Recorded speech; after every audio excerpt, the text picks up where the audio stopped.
আসসালামু আলাইকুম। আমার স্বামীর লিভার ক্যান্সার হয়েছিল। আমার স্বামীর চিকিৎসার জন্যে আমি একজনের কাছ থেকে ৩ লাখ টাকা নেই। সেই টাকা আমার স্বামী মারা যাওয়ার পরে আমি খুব কষ্ট করে আমি বাসায় কাজ করে, এবং আমার মা তখন সুস্থ ছিল। আমার মা ৫ জনের কাছ থেকে চায়া চিনতে আনতো। সেই টাকা দিয়ে আমি ওনাকে ১,২৫,০০০ টাকা আমি খুব কষ্ট করে দেই। আমি এই দিনের জন্য আমার ২ ছেলেও আমার মানে নাই, তাদেরই চলে না। আমি বাসায় কাজ করি, আমি ঋণ শোধ করতেছি, কিন্তু সেই মহিলা এখন ১,২৫,০০০ টাকা দিছে, উনি অস্বীকার করতেছে। আমার দিয়ে অ্যাকাউন্ট করালো, আমার দিয়ে অ্যাকাউন্ট করায়া চেক নিয়ে সে আমার নামে কেস করেছে। এখন যে টাকা, এই টাকা সেই টাকার জন্য কেস করেছে। আমি এখন কোথা থেকে এই টাকা আমি দেবো? তার আমার দেওয়ার মতন কোনো ব্যবস্থা নাই।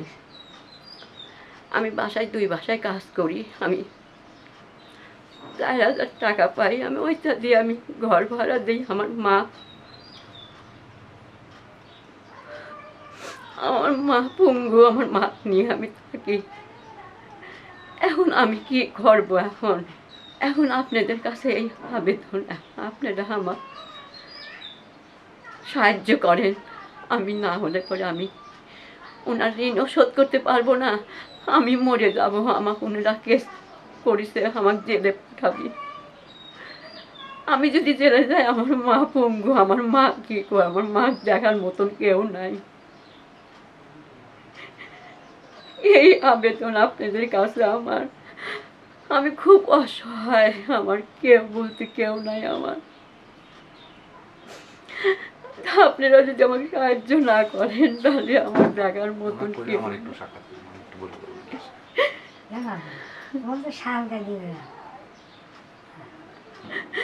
আসসালামু আলাইকুম। উনি অনেক দিন ধরেই আমাকে বলতেছে যে আমি এই প্রবলেমের ভিতরে আছি, আমাকে প্রবলেম থেকে একটু সবাই সহযোগিতা করে যাতে একটু আপনারা উদ্ধার করেন। তো আমি ওনার বিস্তারিত শুনছি। ওনার মায়ের বয়স ৯০ বছর। ওনার স্বামী লিভার ক্যান্সারে আক্রান্ত হয়েছিল। উনি এই ট্রিটমেন্ট করার জন্য একটা মহিলার কাছ থেকে ৩ লক্ষ টাকা হাওলাত নেয়। হাওলাত নিয়ে উনি ট্রিটমেন্ট করার পরে ওনার হাজব্যান্ড স্বামী মারা যায়।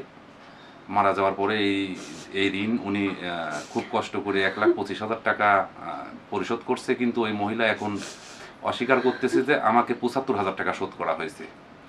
তো ওই মহিলা ওনাকে একটা লোন করার কথা বলে একটা ব্যাংকে নিয়ে যেয়ে আপনার একটা অ্যাকাউন্ট করে দিয়ে ওই চেক নিয়ে ওনার নামে মামলা করছে।